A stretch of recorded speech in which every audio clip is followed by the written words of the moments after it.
बिस्मिल्लाहिर्रहमानिर्रहीम अस्सलाम वालेकुम, वेलकम टू माय चैनल। अगर आपने मेरे चैनल को सब्सक्राइब नहीं किया तो सब्सक्राइब कर दे और बेल आइकन प्रेस कर दे। आज मैं आप लोगों के लिए बहुत ही सिंपल झटपट तैयार होने वाली रेसिपी लेकर आई हूँ, अंडों का कौरमा। ये बहुत ही लजीज बनता है और झटपट तैयार हो जाता है। कुछ भी समझ ना लग रही हो कि आज क्या बनाएं तो ये रेसिपी आप बना सकते हैं। तो स्टार्ट करते हैं अपनी रेसिपी।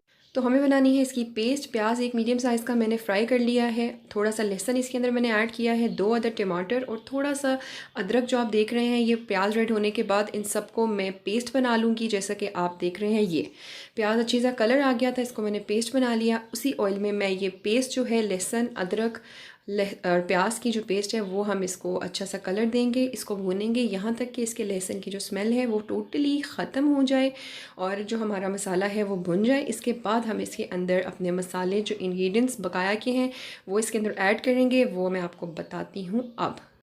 जी, तो इस सबसे पहले मैंने इसके अंदर नमक ऐड किया है। नमक आप ऐड कर सकते हैं अकॉर्डिंग योर टेस्ट। मैंने इसके अंदर आधा चाय का चम्मच जो है वो नमक ऐड किया है। इसके बाद मैंने इसके अंदर रेड चिली पाउडर ऐड किया है, आधा चाय का चम्मच। आप चाहें तो ज़्यादा या कम कर सकते हैं, इट्स अप टू यू। इसके बाद मैंने इसके अंदर टर्मरिक पाउडर हल्दी पाउडर का ऐड किया है, आधे से थोड़ा चम्मच जो चाय का था वो। और धनिया पाउडर वो मैंने इसमें ऐड किया है, आधा चाय का चम्मच। ये तमाम मसाले ऐड करने के बाद इसको अच्छी तरह से मैं भून रही हूँ। उसके बाद मैंने थोड़ा सा चाट मसाला और थोड़ा सा कौरमा मसाला वो मिक्स करके वो मैंने इसके अंदर ऐड किया है। वो बहुत ही अच्छा एक इसका टेस्ट डेवलप होता है और खुशबू जो होती है वो भी बड़े मज़ेदार हो जाती है। मसाले को जी आपने अच्छी तरह से भून लेना है। ये मैंने कौरमा मसाला और इसके बाद थोड़ा सा चाट मसाला ऐड किया था। मसाले को आपने अच्छी तरह से भून लेना है यहाँ तक कि स्मेल जो है वो अच्छी स्मेल में बदल जाए और ऑयल जो है वो प्रॉपरली ऊपर आ जाए। बड़ी झटपट और क्विक रेसिपी है। तो अब मैं मसाला भून के आपको इसकी लुक दिखाती हूँ। तो 5 मिनट का मैंने टाइम दिया और ये देखिए कितना खूबसूरत सा मसाला जो है हमारा वो भुन गया है। बहुत ही खुशबू आ रही है प्यारी प्यारी सी।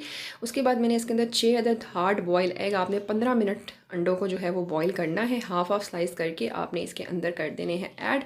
मसाले के अंदर मैंने थोड़ा सा पानी ऐड करके उसको बॉयल जो था अच्छा सा दे दिया था ताकि हमारे अंडे जो हैं वो नीचे ना लगें। ये मैंने हाफ ऑफ करके इसके अंदर डाला है। उसके बाद हम इसको ढक देंगे 5 मिनट के लिए ताकि अंडों के अंदर अच्छा सा मसाला जो है ये इसका रच जाए और बड़ा मज़ेदार सा फ्लेवर आ जाए।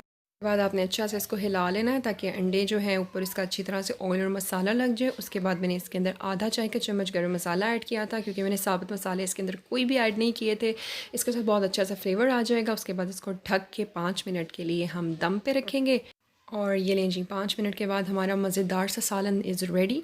बहुत ही मज़ेदार बनता है, बहुत ही क्विक बनता है जैसा कि आपने देखा है। मुझे तो कुछ समझ ना आए तो ये जो सालन है ये वो सालन है, बच्चे बड़े मैं तमाम लोग बहुत खुशी खुशी से खा लेते हैं। इसको नान के साथ सर्व करें, रोटी के साथ सर्व करें, जिसके साथ मर्ज़ी चाहें आप सर्व करें। बहुत ही मज़ेदार और डिलीशियस सी रेसिपी हमारी है रेडी। मैंने जी सिंपल तरीके के साथ प्लेट में डाला और प्लेट में डाल के धनिया के साथ हरी मिर्चों के साथ गार्निश कर लिया। ऑयल यहाँ पे थोड़ा सा ज़्यादा लग रहा है, वो मैंने बाद में निकाल लिया था। और उम्मीद है आपको मेरी आज की रेसिपी अच्छी लगी होगी। अच्छी लगी है तो रिव्यूज़ में ज़रूर बताइएगा, लाइक ज़रूर कीजिएगा, शेयर कीजिए करें मेरी वीडियो को।